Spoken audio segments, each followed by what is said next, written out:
I'm going to be asking you to interact a lot throughout this presentation with using this format. And we're not going to break into small groups and have discussion. And then we're going to formulate the evening presentation together, because that's one of the principles of education at your level. And then that way I can, when you help to formulate it, I can get you to commit to what is coming after. And then what I want to do to specifically deal with this topic about what we have to go through during this period of the pandemic and learning online is to use the personality traits that you have to let you know what are your strengths and weakness for being a student during this time. So we'll go through, I'm going to ask you to rate yourself, and then I'm going to ask you to just post in the group where you stand with each trait. Now, some of them may be a little delicate, so for those, if you want, because I still want you to get involved by posting, you can, instead of doing to everyone, you can just send that to me. I'm not going to read it. It's just part of the exercise for you to get involved. And then for each of them, when we get there, I'm going to ask you to, from your own, also post how you think that your personality trait is going to be a challenge or a help for you during this time. So the whole intention is for you to get very involved in this session.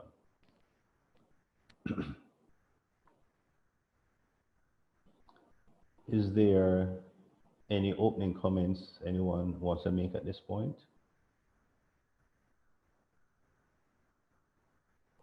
All right, wonderful. No, it's all right. The comment that I would make is that in one of the things about you're afraid of what you don't know. So you're asking people to do something and they're not quite sure why. And that in itself may cause anxiety. And I think a lot of the experience in studying or in doing a new program could rest on something like that. And that's just a comment that I wanted to make. It's ironic that you're taking this tone in the presentation. And I think you may be tapping into what a number of them are feeling now. So, which is good. And moving forward in the master's program, it is good from the very beginning that you have this approach to the program, that you are going to take ownership of how the program works. So we're kicking off like that.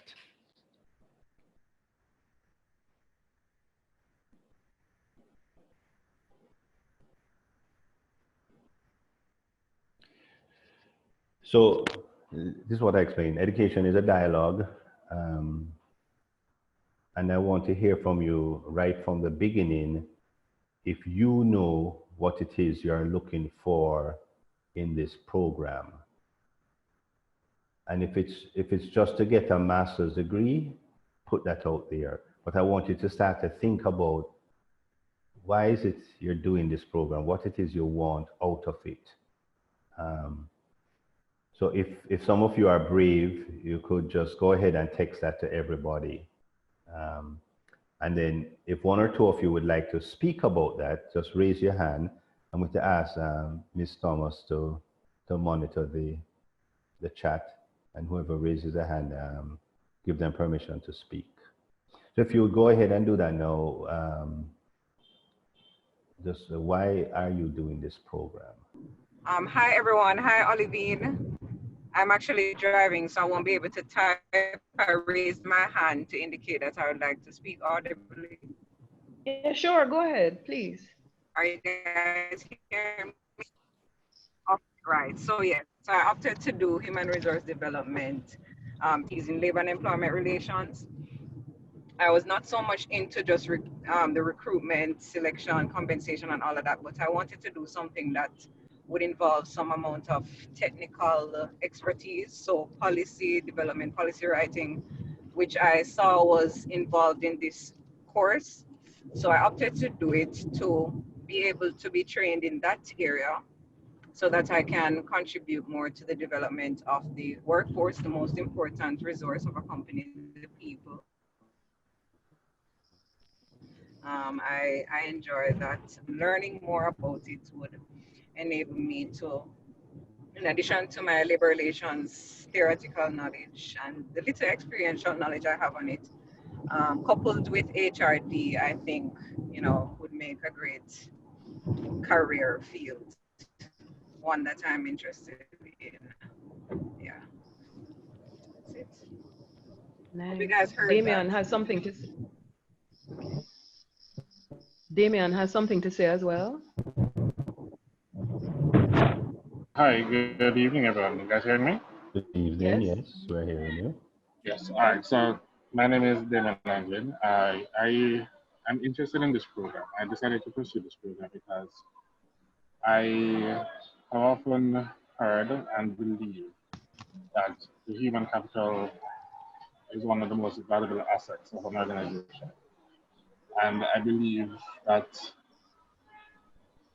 ensuring that there are systems and policies in place that cater to the human capital, cater to the individuals of an organization are very important. So I opted to pursue this course because I wanted to understand understand a little bit more about human resource overall, generally, and just to have a better appreciation for how developing these policies can affect the individuals who work in an organization, which would in turn speak to how they perform in the organization, and then of course speak to a more general and expansive contribution that they make as a citizen in our society. So I believe that there's a lot of connections that exist. So I wanted to be able to pursue this discipline to get a better grasp and appreciation of the entire practice. Errol and Shireen have written comments. I don't know if they wanted to actually say what they said. No? And Anna K, you want to read out yours?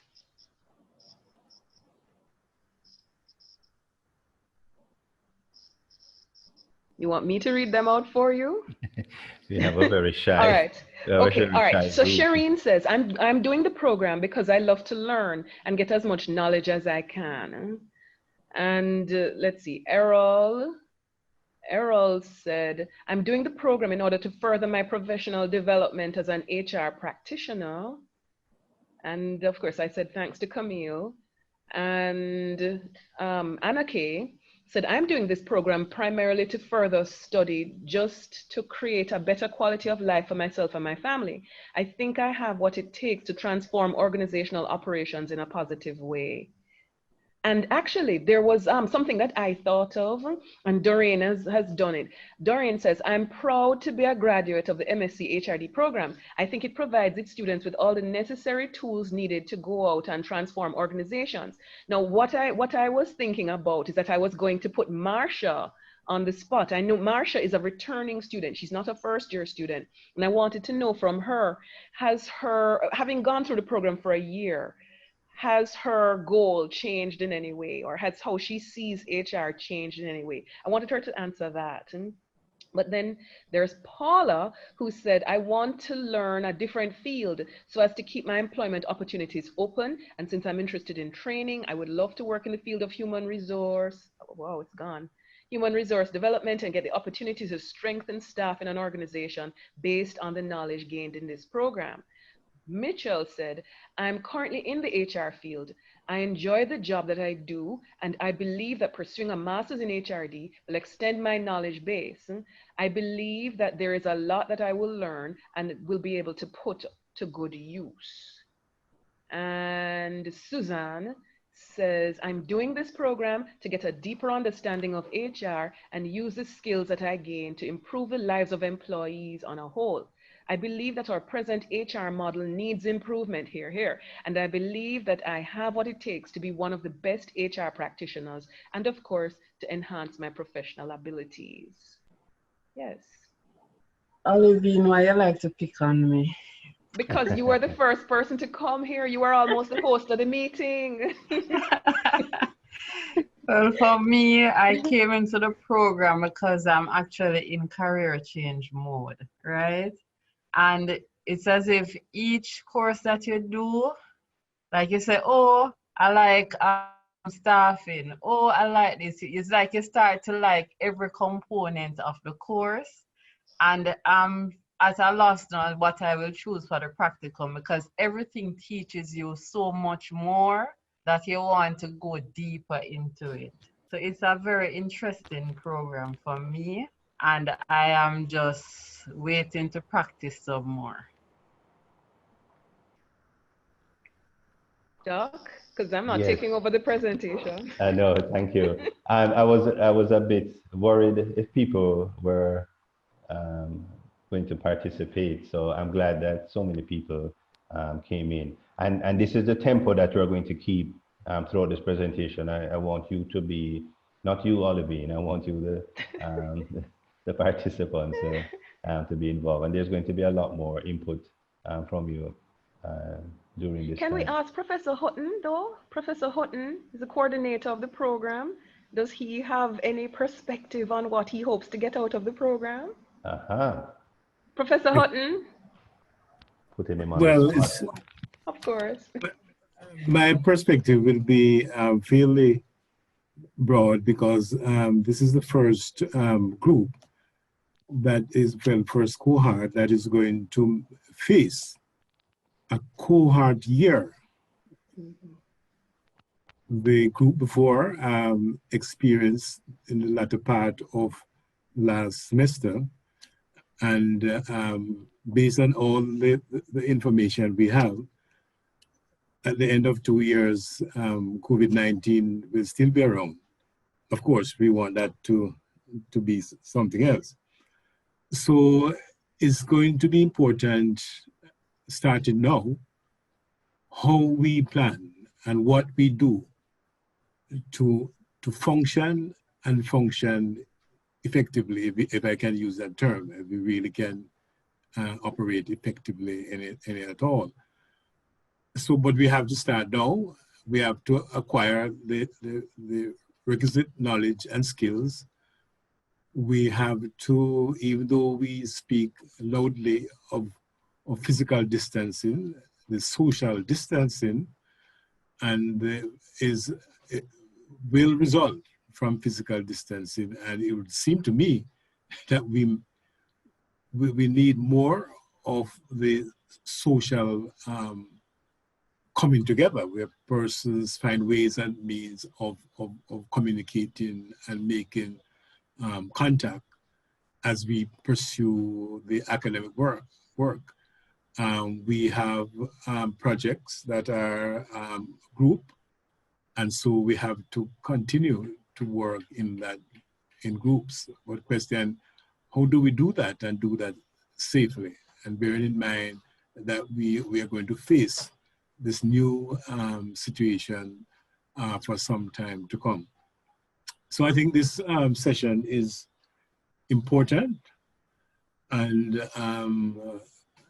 the students themselves will have to play a significant role in fashioning exactly how we proceed. And I think, Professor, you should have given the introduction, because that's exactly the direction that I'd like us to go here, that people take ownership for the program. Specifically, since my topic is about how you're going to manage as a student through this time, I would like you to also take ownership for that. And by that, it's rather than telling you the things that you can find online about what you should put in place as a student during this pandemic time, I want us to look more closely at ourselves and where it is that we, knowing what we know about ourselves, we can apply ourselves for moving forward. So that's the direction in which we're going. So next, I'd like us to take a while, a moment to see if we know the things about us and our environment that are going to be hindrance for during this time. And I'm going to put up some suggestions.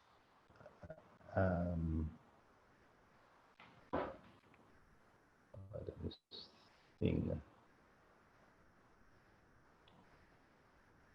Share screen. There you go.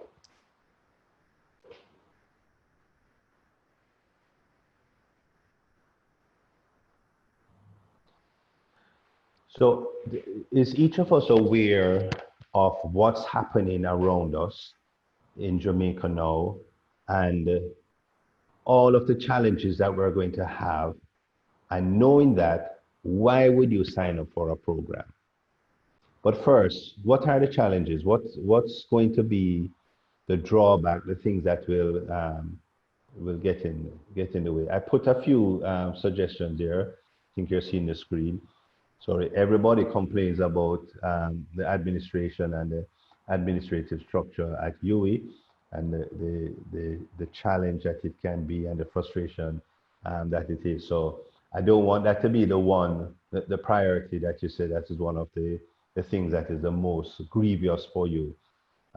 But can you say what are the things going on right now for you that's going to, in your environment, not within you, in your environment, that's going to make it difficult for you unless you put superhuman effort into the challenge. It's going to make it difficult for you to succeed in the program. And so I want you to take a moment now. And if you don't share that with everybody, if you would just take a sheet of paper and write it down, because it's something that I want you to be conscious of throughout the semester, that there are challenges that are already in place for you succeeding in this program. So the usual ones are there. You don't have a functioning computer, Wi-Fi in your area is bad. You're unemployed or employment is not giving you the time to do it. Working from home has become more demanding than you thought. The composition of your family is such that maybe people say studying right now is a luxury, they don't support you. What are some fantasies you have about being a student? Please don't post those. And is there anything else there? So again, just take a moment and do a reality check. What are the hindrances right now for you in being a student? It would be helpful because we get support from that. If you do post to everyone, what are some of your hindrances? Because when others see it, it helps to know that, yes, this is what I'm experiencing, someone else is experiencing, and it is real. So if some of you would just go ahead and post that to everyone, that would be helpful. Not you, Olivine, you're not a student. Who told you that? You're a student of life, we know that. She's probably getting the calls. Well, admitting to the challenges makes me more aware of what I have to face and the level of attention that I have to place on them so I get through the program as much as possible. And you said something that is key psychologically. In facing any issue, the first thing that we have to do is to admit that there's an issue and to admit what it is. So, all right, Nikisha, you can turn off your mic now. Let me pick on someone else. Shanique, Shaneike.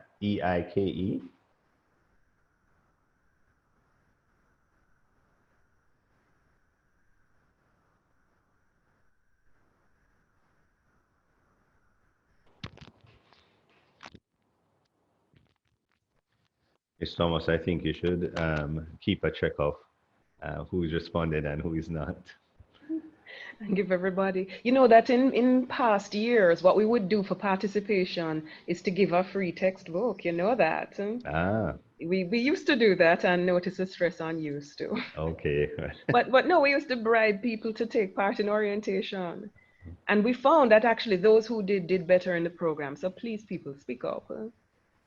I won a book last year and I used it. You use it for what? For my program, I use it for about 2 courses. Excellent. Yeah. Marsha, we're only seeing your nose and forehead. Okay. And Amiel, would you tell us what this has been like for you?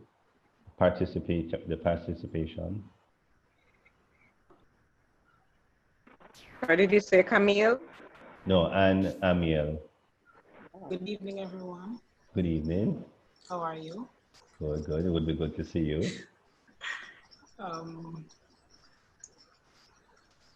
Is that better? Yes, I guess. Let's see.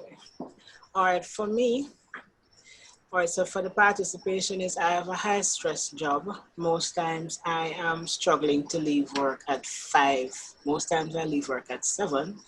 So for me, as my husband says, it's about managing my time to ensure that even if it's online, as he says, I pack up my desk by 10 to 5 and I'm out of there to get home in the hills to start my class on time so I don't miss out on anything that is important.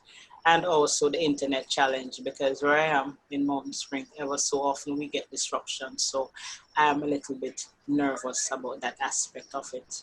Okay. Missing face-to-face, I like being with people, but I'm able to adjust and cope well enough doing online. Thank you very much. That's very Thank you, helpful sir. to hear that. Thank you. Let me pick on just one more person so people can feel included. Paula.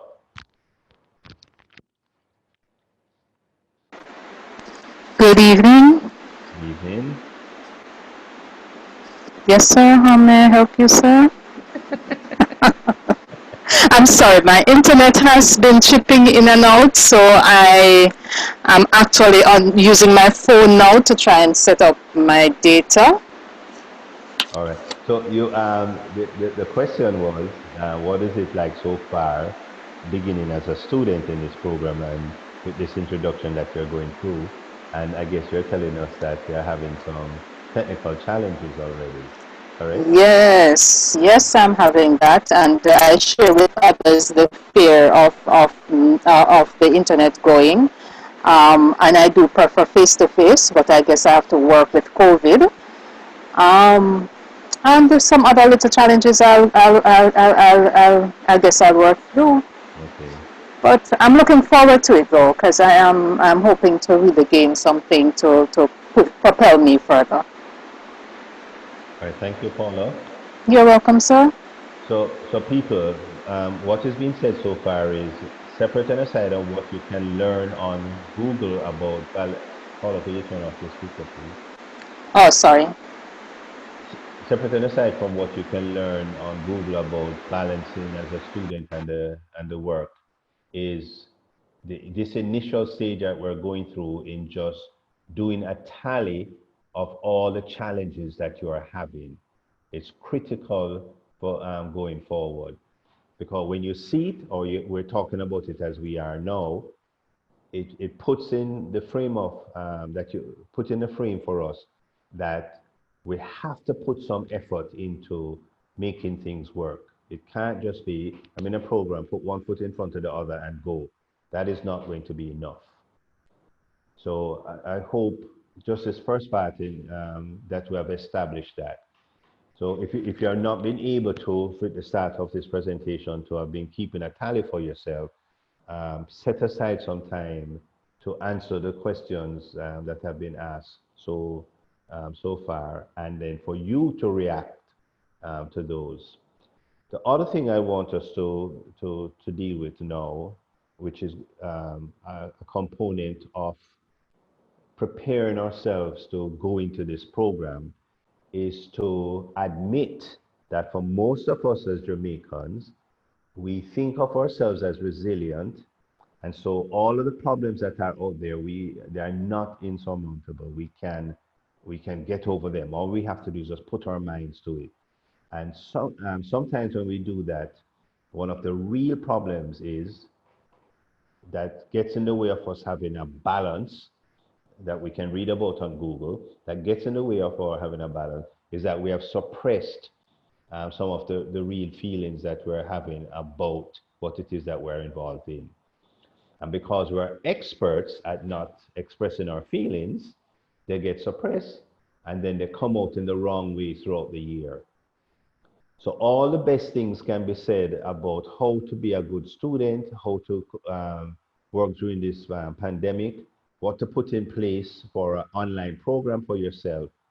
But if we're not dealing with some of the things that we're feeling very strongly now, they are going to derail the program for us.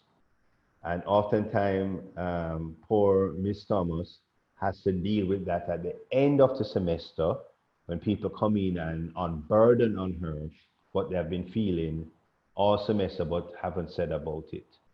So I want to do a simple exercise with you. You're not going to post it to everyone. Where's my share screen?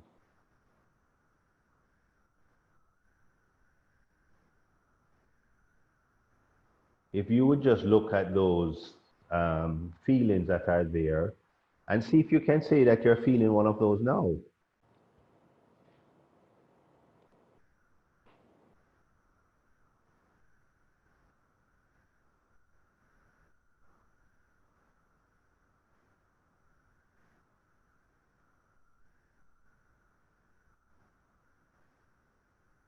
So just say that to yourself, and then I'm going to ask you, because this may be a little touchy for some of you, and I don't see that this Zoom is being recorded.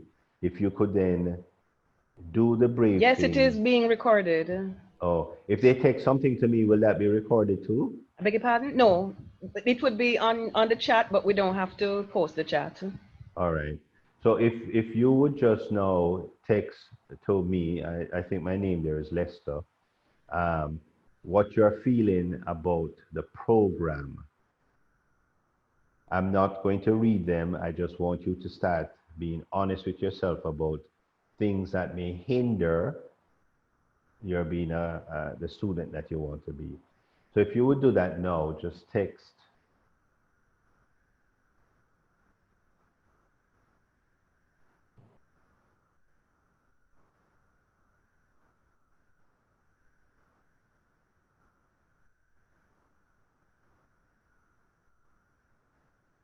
And if you want to text it to everybody, go ahead, please, because it might be helpful. But just go ahead and just, as they say, get it out of your system. Put it out there, please.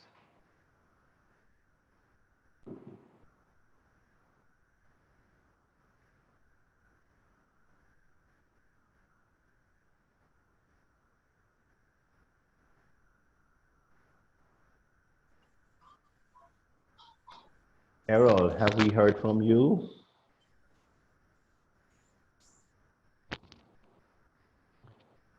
Rohan, have we heard from you? Who is AGM? Good evening. Good evening, Errol. How are you feeling? I'm optimistic, yet I'm a bit indecisive. Because when I posted my challenge in the text, in the chat via text, because I anticipate that most of the times when I'll be having classes, I'll be traveling. So I'm gonna have to listen in on my phone and try and work it out. So that's why I'm feeling that way. Yeah, that you would feel that way, yes. Michelle? Hello, good evening. Good evening. I am feeling optimistic as well.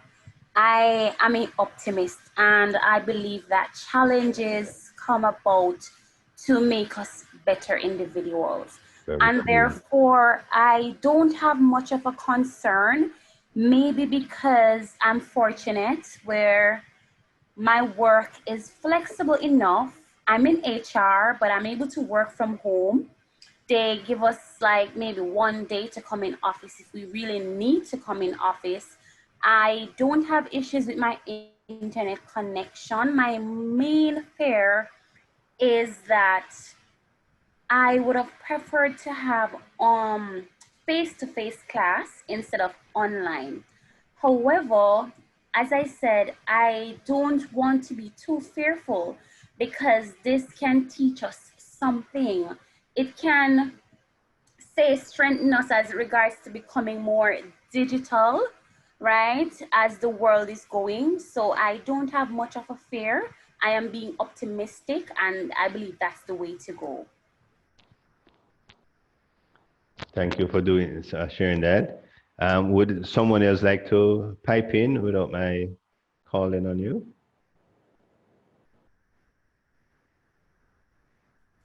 Hi, Lester. This is Ron Mcconnell. Hello, Ron. Right. So I'm one of the facilitators for the course. Oh. And I've been doing it for the last 4 years or 4 or 5 years. I don't remember what your adjectives are, but I think it's a new day in terms of teaching and learning and facilitation. And I just like to say to the students, you know, while there may be some hesitations, I think it is time to take on a challenge and to see it is going to be the mode of the future. And so, you know, for us, let us just work together. As I've posted in the chat, I know the previous cohorts and even the cohort now, they've formed good support group. So for example, I just heard a student talking about commuting while in class. And if you form those strong bonds, you know, by social media and other means, your classmates can fill you in as to what happened. People can, you know, have discussion forums outside of the class to say, okay, this was shared in the class, sort of things. So, and to ensure that support happens. I'm in a support group with, you know, some higher level learning people, and it has been just so interesting to see the things that you don't get from your supervisors and stuff. Others are able to connect and to help you to understand what you don't understand. So all I'd say is that, you know, embrace this circumstance that we're under and make it work for you. Thank you very much for saying that. So one of the things that we're getting already, and it is coming from you, is that, first of all, people do want to participate with each other in going forward. And so you're hearing that from the group. People are open. This is not a group that you're going to have to wonder, how am I going to break in? How am I going to form these groups? You're hearing from the group that everyone is concerned about that. And so it should be with some confidence that you go forward to rely on each other. So in terms of planning for this program, it is, and you may already know this, the study groups that you would form may now become Zoom groups that you form. And as you hear from each other here, you can immediately start to say, who can I form a group with? Maybe the ones who are driving need to have a balance, you know, during the time that classes are presenting, need to find persons who will be stationary on the Zoom meetings to be the ones in the group with, and form some kind of alliance that. So already we're getting from each other that this is a group that is open to that and open to being straightforward and honest about the challenges that they're having, and making each other feel that this is a group that you can share some of those challenges that you're going through with the pandemic. Which is, if you Google balancing out during this time what you need for the pandemic, one of the items that you will see is, and it is always something that we tell students anyway, have someone and some ones that you know you connect to during this time, and who are in a similar situation that you can talk to about what you're going through. It's one of the critical things that's necessary for this. I'm seeing that it is 6:45, so in the interest Sorry, of one of the time, little things that I wanted to ask actually while you were, how do students feel about talking to lecturers? Because it's one thing to sit and talk with students, but you also have to talk with the staff of the University of the West Indies.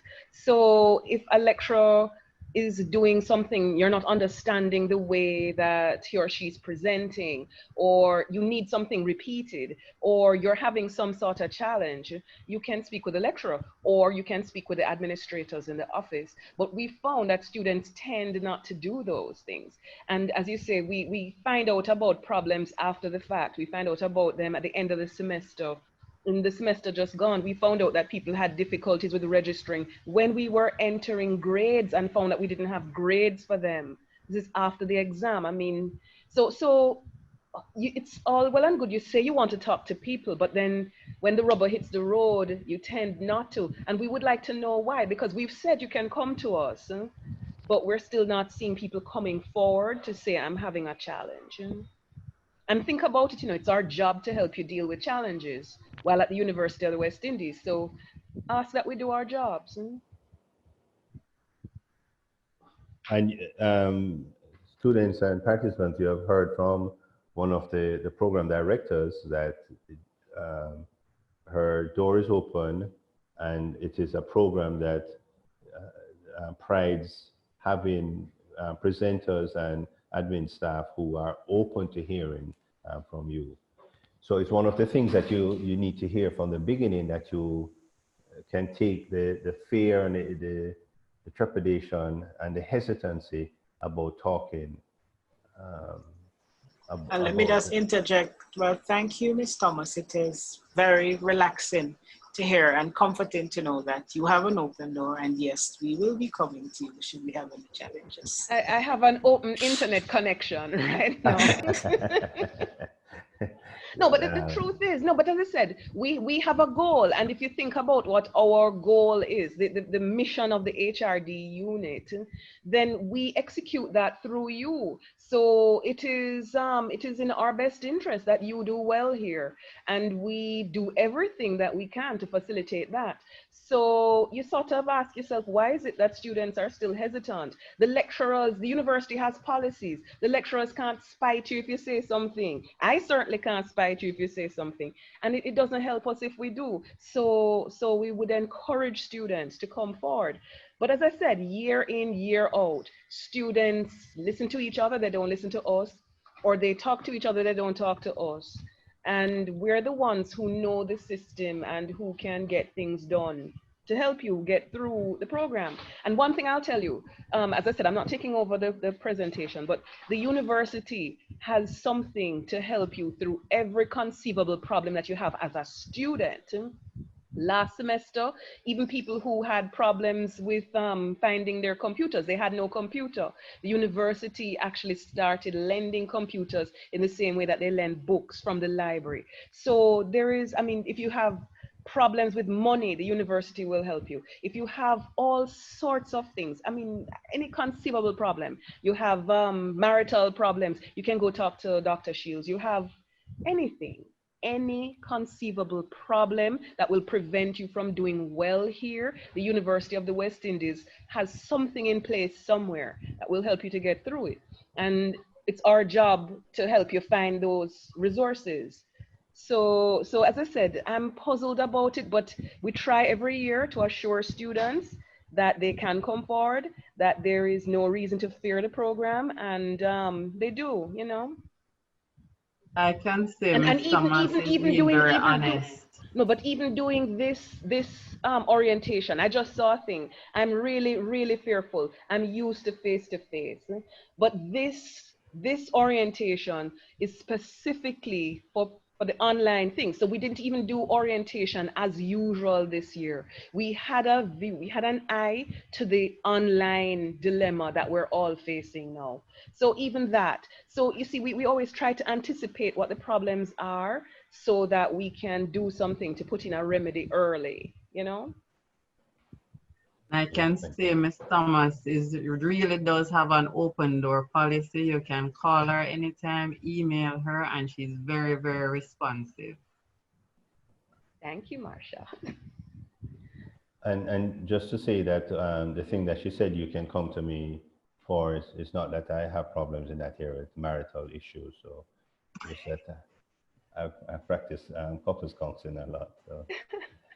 I want to jump ahead because I'm very conscious of the time and I'm a big respecter of time. And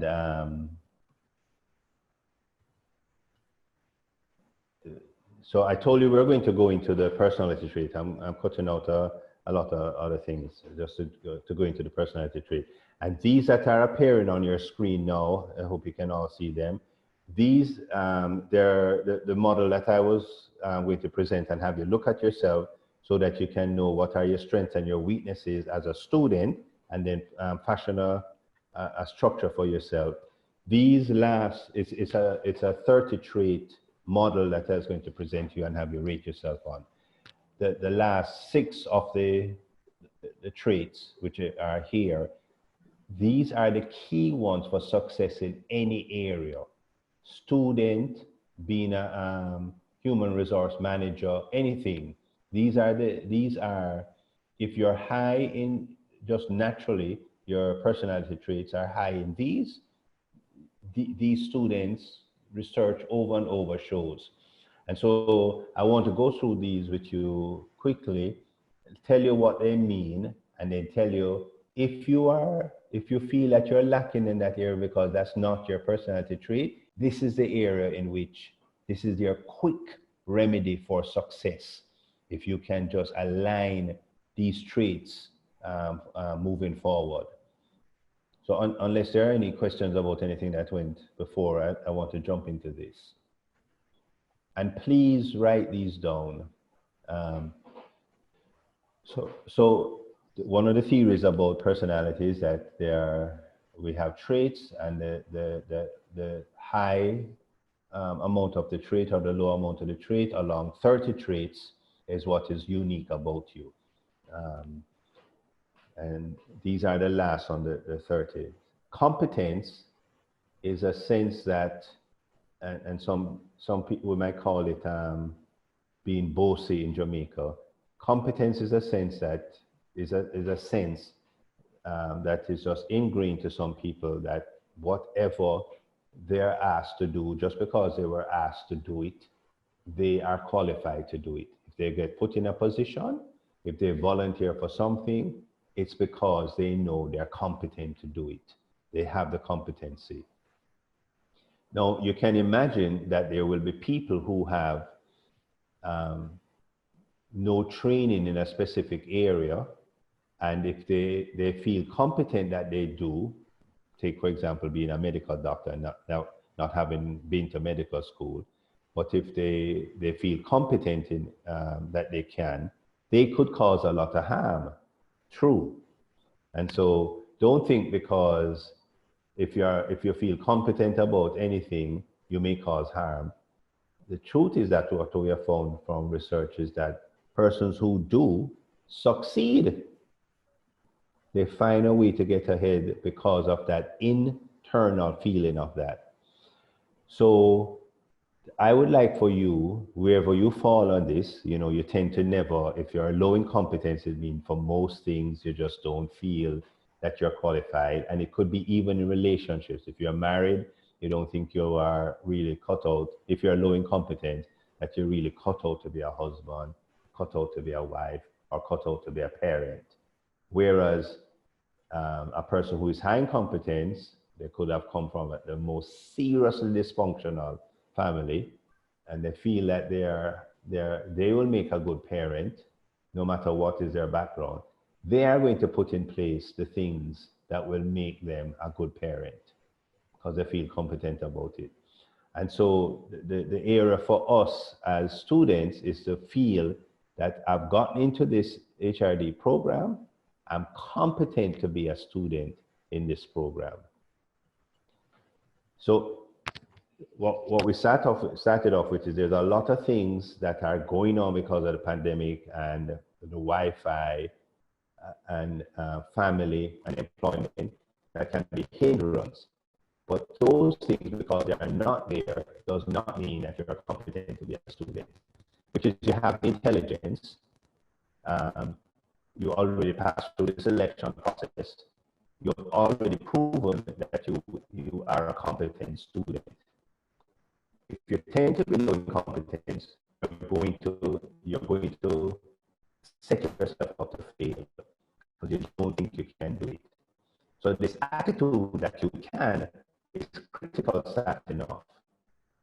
So no matter all of the different that the Wi-Fi having to travel during the classes, not knowing other people in there, you are already have to say to yourself, I already passed through the level of competency I need to be a student.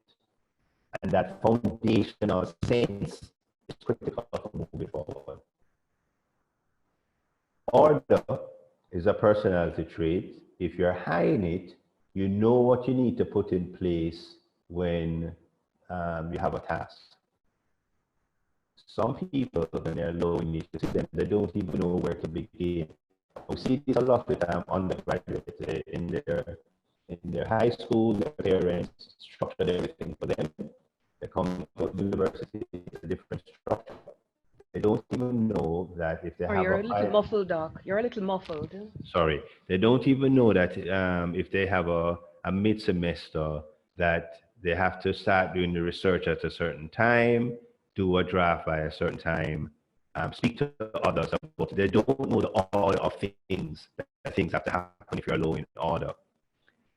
If you're low in order, that's a trait. You never ever thought about what do I need to think about when I have a project?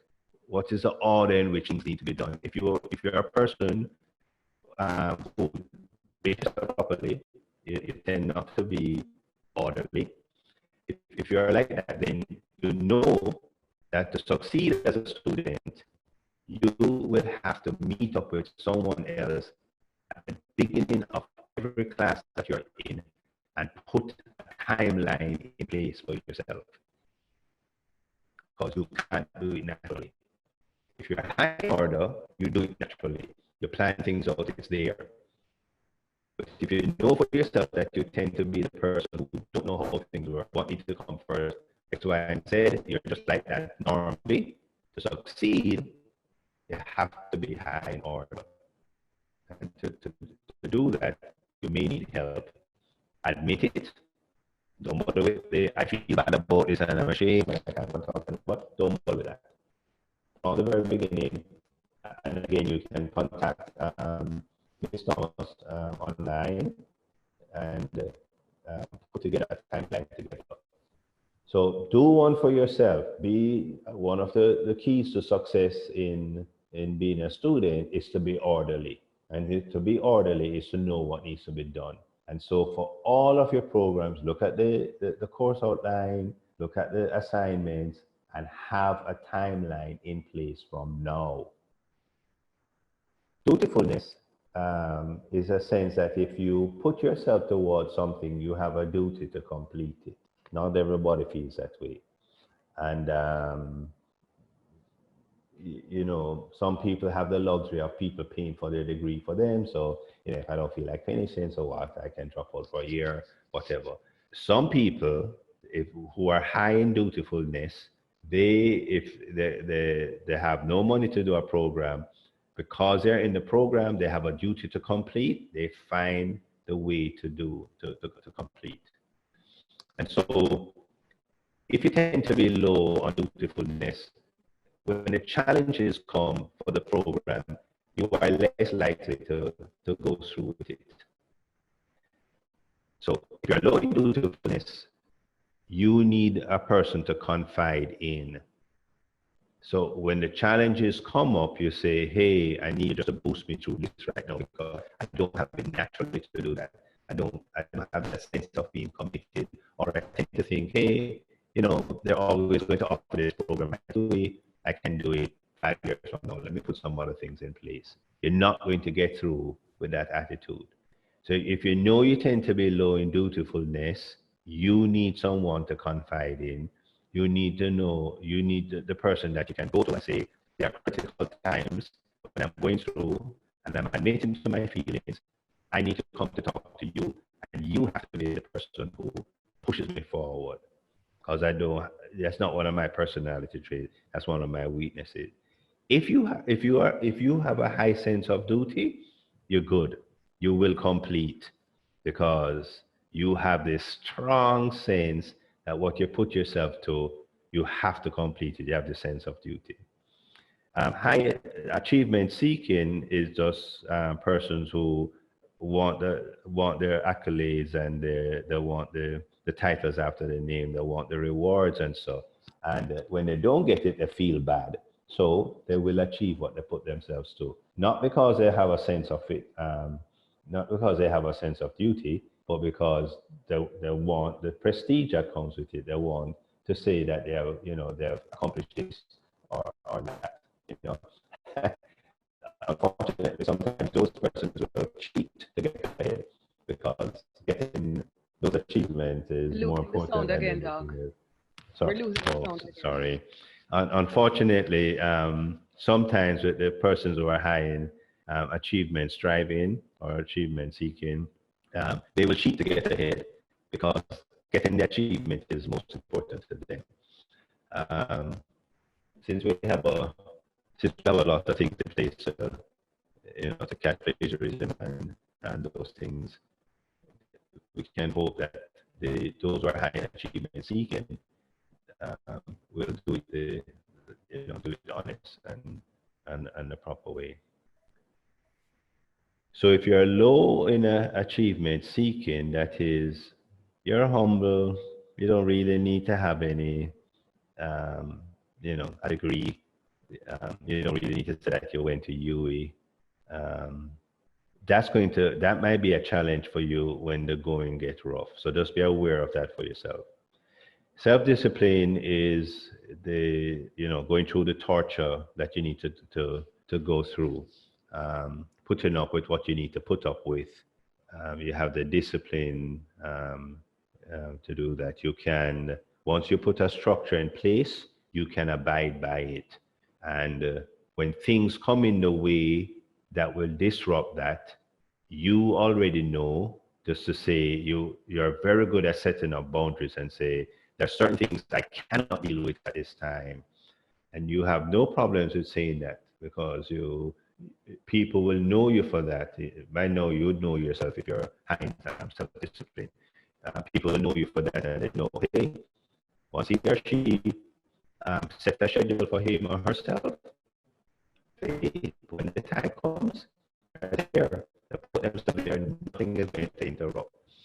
So if you're not like that naturally, make it a new personality trait that you have, that people know that about you, especially in your family and especially at work. So you have to find a way to say to your bosses or whoever, you gave me the time to be doing in this program. I know there are times when we have to do overtime, but it's very important to me that I stick to the schedule to succeed in this program, and be known for that, because it makes it easier for you when the time comes for you to stick to that. And deliberation is a sense of thinking things through. Now, we want to pride ourselves and say that we're creating students who deliberate. So even if it came to you without that, we want to pride ourselves on critical thinking. So if you're not already there, we're hoping that the program will do that. At this level and at the program that you're in, you're going to have to do a lot of critical thinking. And so if you're not a person who's like that, you are going to find from the group discussions and stuff that you become a person like that. And I would think that it is a good trait to develop as you move into being into human resources, that you can think things through. You can share those thoughts with persons about what are the critical points for making a decision, and that you will have that as a trait that, if it's not developed, will be developed in this program. I want to give some time for questions to do with those. All right.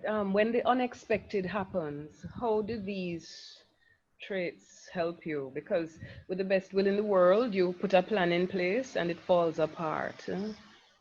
You know, to find that inner strength to keep going.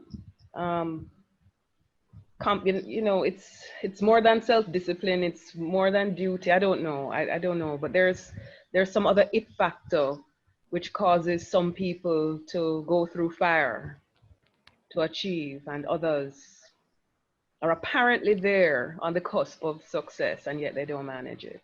All right, so it is true that, as we say in psychology, history happens. In research psychology, that history happens, which is to say there are some avoidable events that will throw your research off and all of your best plans. And sometimes you can work that into, because you've been doing research for a long time, you can work that into your research, but other times you can't. Your whole thing gets lost.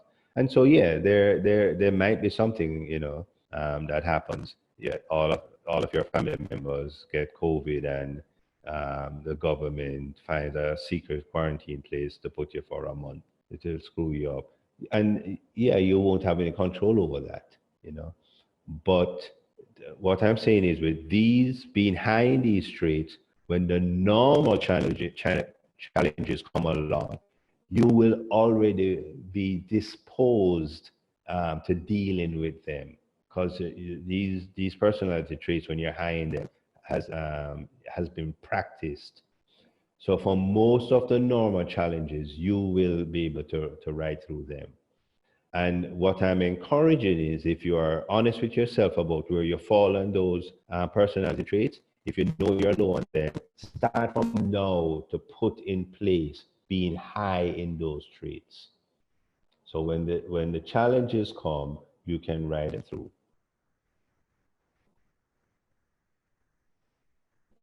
Oh, yeah, I don't see where somebody said that headset is not working for you. Sound quality has gotten really bad. Oh Lord, on my words of wisdom. What I was asking if you can give one or two words on study techniques, just ordinary study techniques, because part of the self-discipline, I think, too, is and part of the dutifulness and so on. It's the knowledge of how to actually do things, because you can. People who get distinctions tend to have certain practices. Can you share some of those practices then? The person's just starting out, so they start out strongly. You mentioned a few already. Don't wait for the last minute to do your work, to do your assignment. Have a plan and that sort of thing. But what other things can they do? All right. I'm going to share a screen with you here.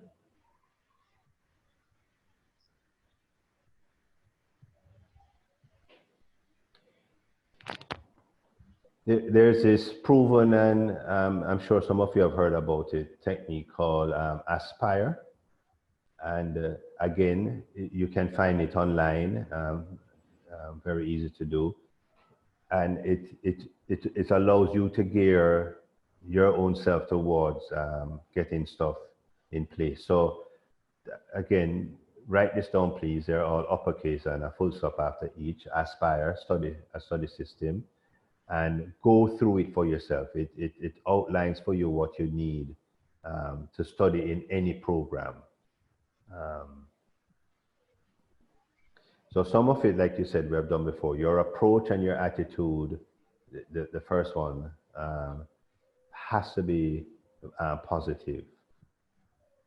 So those are there. And then just go through it for yourself. There's a whole bunch of for it that it explains to you what is a good study technique. So what I usually recommend with this is that you print it out, and when you look through it at first, just put a tick beside the things that you are already good at. So all of us have, because you have reached this far, all of us have techniques that have worked for us. And so to have the very first thing, to have the right attitude, go through it and just tick the things that you're already good at. Because you want to feel some accomplishment with that. And then because you're moving into a new level of studies, there are a few new things that you have to put in place. And then the ones that you didn't tick, that's where you need to put some concentration. No, the one that is going to surprise a lot of people, because you're all bright, is that and you have heard it before, is to sparse out how you do your reading, and you have to read. Because most of us who have done very well in school, we do the reading at the last time. We do not consume the information because we're doing it at the last moment. But we have this amazing ability to retain. But near the end of the semester, what happens to a lot of us is that we don't, because of fatigue and the length of the semester, and then now with a pandemic, which is putting more stress on us, you're going to find that more people are asking for a leave of absence at the near the end of the semester, because they're not able to retain. So you're going to read that aspect where it says you have to parse out your reading, and you'll say, oh yeah, fine, they always say that. But that one you really have to put in place.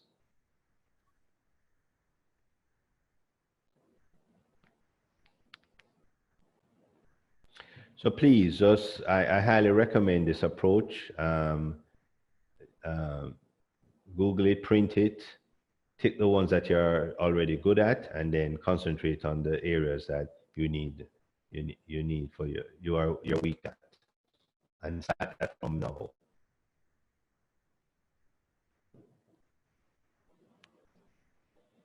Are people still not hearing me? You need to keep the mic near your mouth. Keep it up. Okay. Yeah. All right. So I am very much aware of the time.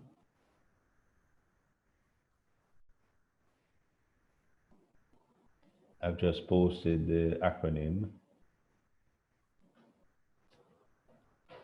And if you would just look that up, and what I'm recommending is that you print it. Don't just look at it on the screen.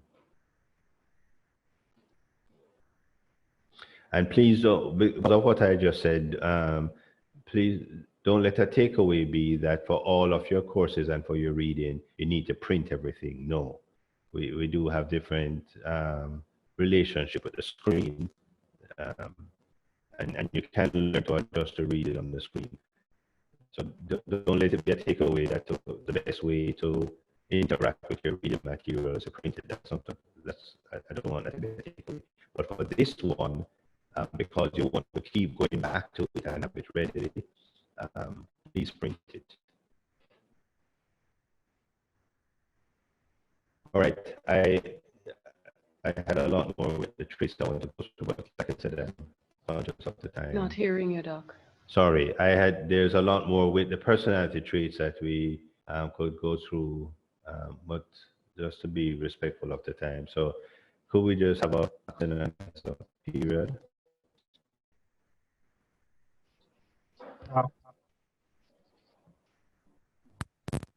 Just to share, this is Ron again, and I'll be off. Are you hearing me better with this? Yes, I heard you better with that. Yes, Thomas? Yes, I heard you better. I'm hearing you better now. Okay. I'm just making one last point before I come off this call. To the students, I heard Doc talking about reading, which is very important, but I found that a very useful way to help me to read a lot of materials, and it is through having the materials read to me.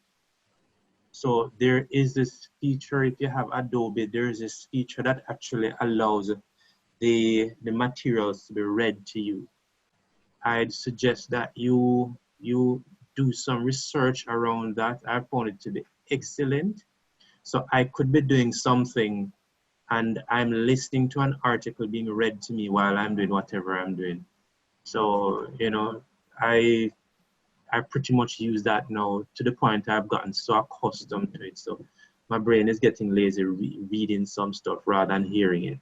So that's one of the things I'd probably suggest. If you're not the person who likes to sit down and, you know, read through a lot of stuff, you can listen it if you're auditory.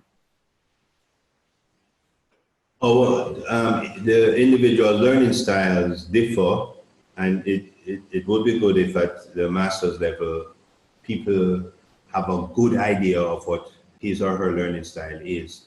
There are little tests that you can do online that will let you know about it. They're not very good actually, but they can give you an idea. And the reason for doing it is for you to know that for some things, you need to try new things. So as was just suggested, to listen, to have an audio of the material may be helpful.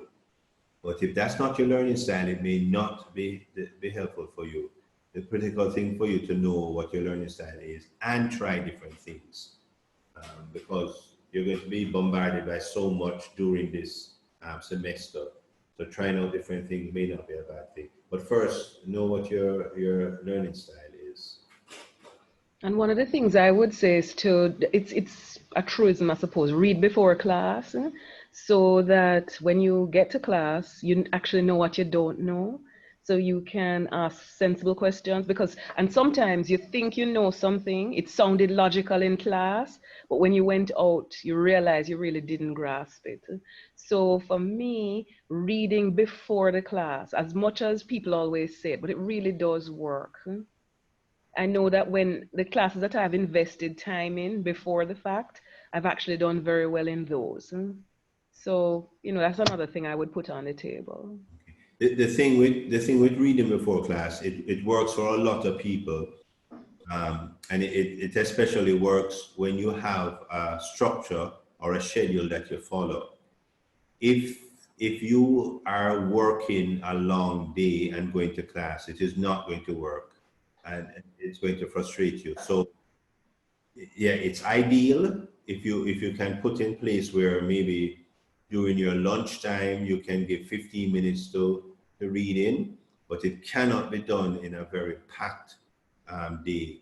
So just be aware of that for yourself.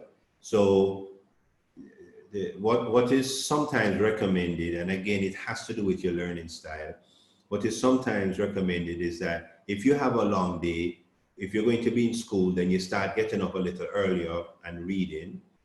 Or if you know that at the end of the day, when most people pop down, you still have some energy and you always have problems falling asleep, then you read for the next day. But that doesn't work for everybody, because you may fall asleep and everything goes. So experiment with, in terms of preparing for class, what works for you. And then knowing that the ideal is to read before class, because you do get your mind thinking about the topic, and then when the presenter speaks about it, it's not brand new to you, so it is helpful. Knowing that that is ideal, structure your day that you can do the reading before class. But if you can't structure your day to do that, do not burden yourself with the reading before class. But I was thinking of blending some of the things that we've said here. So suppose I read a chapter and Rohan read a chapter and you read a chapter. We're all in the same study group and we share my recording of my chapter with you. So you're hearing it, we're supporting each other. So that's one of the techniques we were using. We're using Rohan's reading, you know, the auditory thing, and we're doing my reading before class. So I've read my chapter and I've heard yours and heard his while I'm driving to work or something like that. So we could begin to come up with new ways of blending these various tips to make something new for this kind of time. Right, and the critical thing there is to commit to that, to say, I'm a student now, and to succeed this semester, I have to put some structures in place. And that blended one could be it, but if it happens haphazardly, it is not going to work.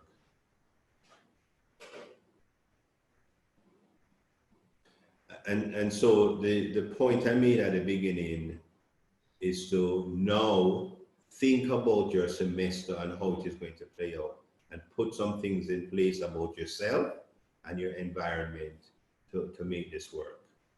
So even the aspire, do it now. Put, say, if this is a recommendation for studying best, what can I put in place now to have that happen?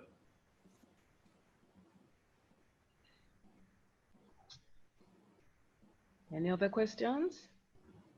Alan? So in most companies,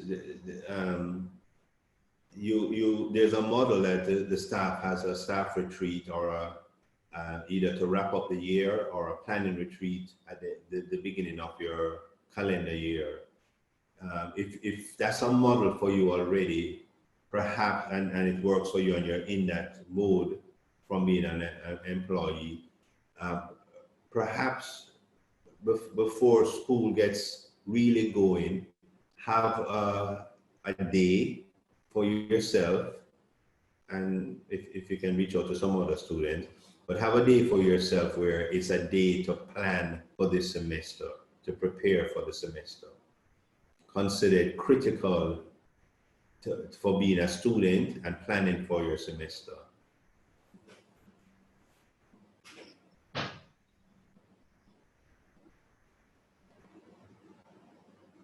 Close the door if you're going to leave the mic on. I'm sorry? Oh. Are there any other questions or even comments? I have a comment. I believe that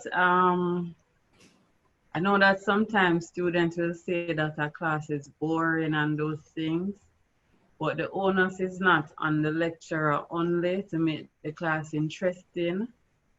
So it would be good if you guys try to participate more and even show your videos to kind of have that feeling of face-to-face, seeing that you're not in a physical space together. Kind of helps to keep your focus. So that's all I'd say, you know, think about that.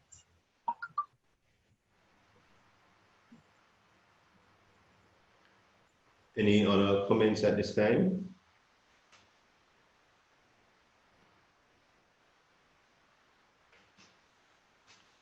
I turn it over to Ms. Thomas to bring us to an end. Well, last opportunity, people.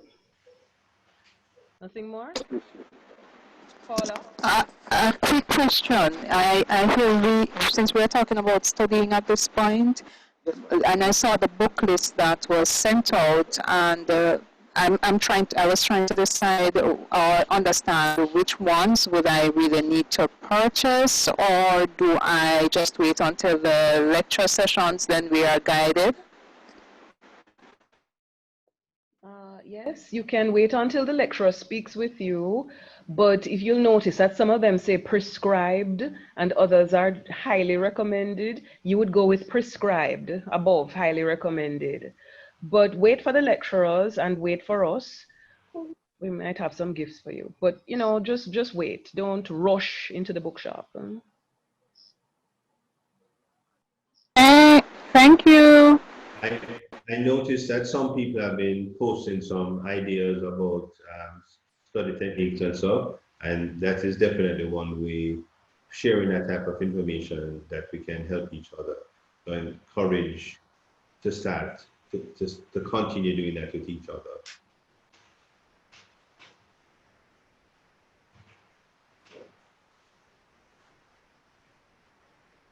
Over to you, Ms. Thomas. Okay, thank you so much. Thank you so much, Doc. As usual, you've come back to the HRD family yet another year. So please join me. Some people, I can't hear you. We're in a... Okay, good. Yes, I'm seeing you. Thanks, Susan.